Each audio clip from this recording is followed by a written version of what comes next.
visto que os músculos do trabalhador fornecem a força e o seu cérebro a habilidade.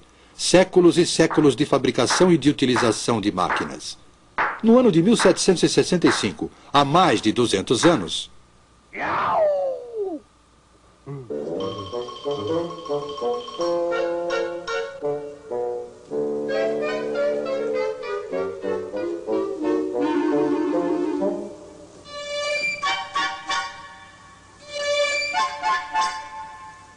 Jenny! Jenny! Eu consegui! James Hargreaves aperfeiçoou a máquina de fiação manual, batizando-a com o nome de sua esposa, Jenny. É a Spinning Jenny, a máquina primitiva de fiar difusos múltiplos. Essa máquina iniciou a revolução na manufatura da lã. A fiação era até então um processo lento, pois só se podia fiar um fio de cada vez. James Hargreaves colocou 8 fusos numa armadura e movia todos eles com uma manivela. Dessa forma, fiava 8 fios simultaneamente. A engenhosidade de Hargreaves lhe angariou o desagrado dos seus companheiros fiandeiros, que temiam perder o trabalho por causa da máquina.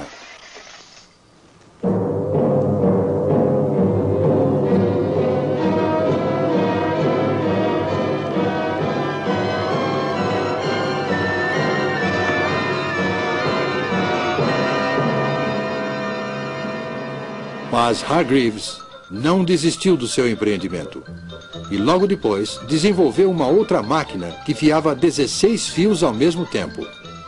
Uma criança podia, ao girar a manivela desta máquina, realizar o trabalho que antes era executado por mais de 100 homens. Ninguém conseguiria mudar o curso da história, pois uma descoberta iria inevitavelmente abrir caminho para outra. Em 1784, a população de Godby Marwood, uma pequena aldeia na região central do país, estava inquieta em virtude do que acontecia na casa do ministro da aldeia, o reverendo Edmund Cartwright.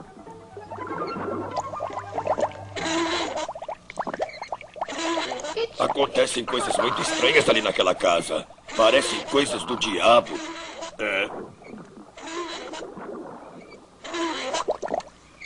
Segundo seus vizinhos, o reverendo não era um homem bom. Acreditavam que ele praticava bruxaria. Mas tais temores eram infundados.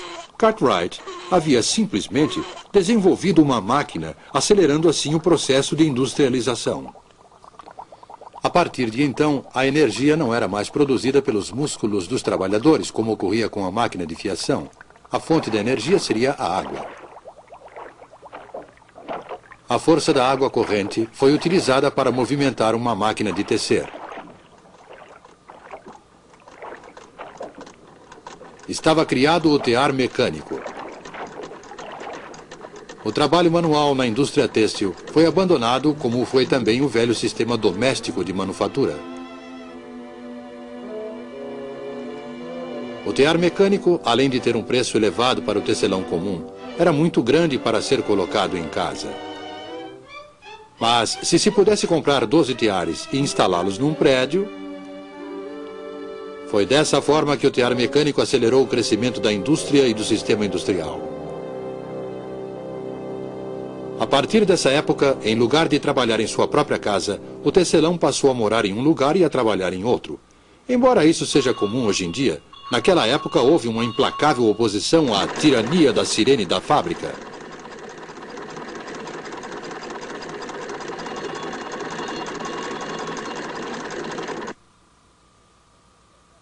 Houve tempos em que eu tinha vontade de jogar as minhas lançadeiras no chão.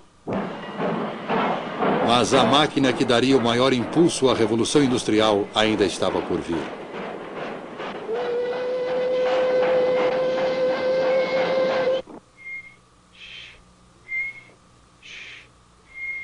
James Watt, quantas vezes já lhe disse para não perder seu tempo? Você não servirá para nada, menino. Não estou perdendo tempo, mãe. Eu estou inventando uma coisa. Inventando uma coisa? O que você está fazendo, menino? Nada demais, mãe. Ainda não tenho certeza, mas acho que é um motor a vapor. A história em torno do jovem Watt e a chaleira de sua mãe não é mais do que uma lenda. O primeiro motor a vapor foi, na verdade, desenvolvido por Thomas Newcomen em 1705 e era utilizado para retirar água das minas de carvão. Um dos motores de Newcomen foi levado para a oficina de Watt para conserto.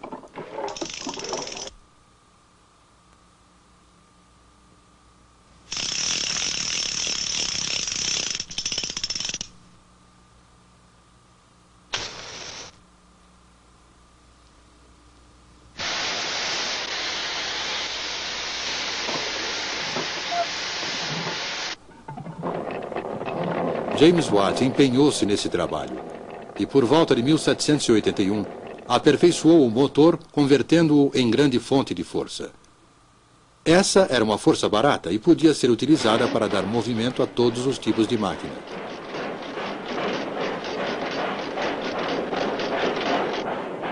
Com o motor a vapor de Watt e com o aperfeiçoamento dos métodos de beneficiamento do ferro e do aço, a Revolução Industrial era um fato consumado. A máquina de fiação e o tear manual foram abandonados. Surgiram as grandes cidades, não de um dia para o outro, mas no curto espaço de 100 anos.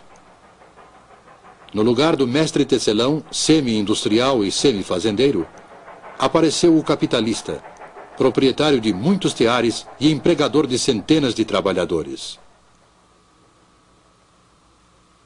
Com a Revolução Industrial, a Inglaterra transformou-se na fábrica do mundo no século XIX. Era um período que exigia criatividade e desembaraço. Juntos, empresários e engenheiros criaram uma era na qual a Grã-Bretanha ocupou a supremacia do comércio mundial.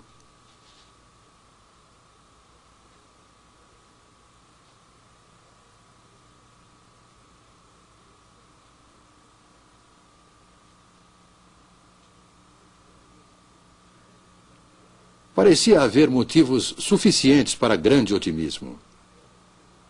Ser um inglês no início do século XIX significava ter acesso, se fosse um inglês rico, a todas as comodidades e prazeres que o mundo podia oferecer. E a grande massa da população? A maior parte da população caía cada vez mais na indigência e na miséria.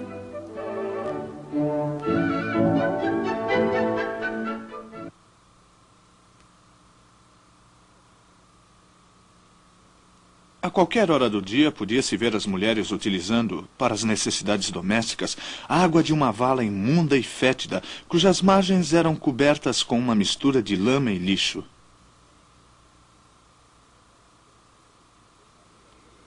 A vida do trabalhador inglês, incluindo mulheres e crianças, era uma luta miserável pela sobrevivência, tendo dois inimigos, o empregador e a máquina. Sim, senhor. Comecei a trabalhar na tecelagem quando tinha 7 anos. Meu horário de